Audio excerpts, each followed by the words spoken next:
ఈ పొగకి చచ్చిపోతున్నాను నేను. మరి నీకన్ని గండాలున్నాయి అంటున్నారు. ఏం గండాలు? బయటికి వెళ్తే ద్విచక్ర వాహన గండం, నీళ్ళలోకి వెళ్తే జలగండం, నడిస్తే రోడ్డు గండం, కూర్చుంటే కుర్చీ గండం, దీని అమ్మ గండం.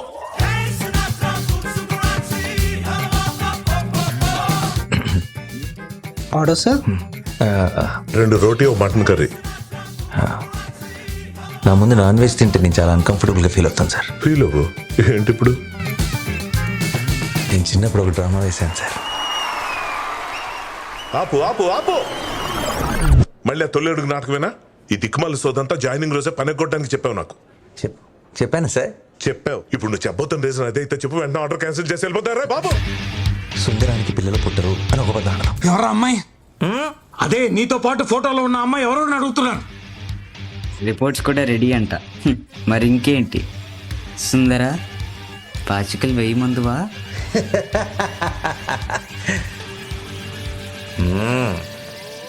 ఏంటే మీరు ఏం చేస్తున్నారు? ఎవరంటారండి నాన్న? చెప్పాను కదా ఫోన్లో. ఏం చెప్పావు? ఇది బాబు నాలుక మీద పెట్టుకోవాలి, ఇది బాబు దిండు కింద పెట్టుకోవాలి. మరి ఇది ఎక్కడ పెట్టుకోవాలి? అడగండి నాన్న. బొంగు వెజ్ మీద తీసుకురా, తింటారు. ఏదో పుట్టగానే కోళ్ళు మేకలు మడలు వేసుకొని తిరిగినట్టు. అయినా మీరు కొంచెం ఎర్లీగా నా జాలు చూపిస్తున్నారు. మీకు ఇంకా అసలు విషయం చెప్పలేదు.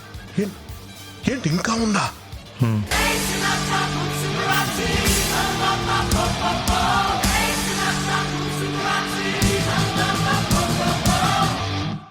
నా చిన్నప్పటి ఫ్రెండ్ ఒక అమ్మాయి ఉంది, నా ప్రాబ్లం తెలుసుకుని నన్ను పెళ్లి చేసుకుంటానని చెప్పాను కదా. పెళ్ళా? పెళ్ళేంట్రా? నీకేమైనా తెలుసా? నాకేమీ తెలియదండి. ఏంటి తెలియకపోవడం ఏంటమ్మా? నా ప్రాబ్లం చెప్పిన తర్వాత ఈ విషయం కూడా చెప్పాను కదా నాన్న. నీ బంధ విషయం. ఏ విషయం? అంటే నేను వెళ్ళలేదా? ఇంకో పక్క ఈయన ఫస్ట్ విషయానికి కంగు తిని అలా ఉండిపోయాడు.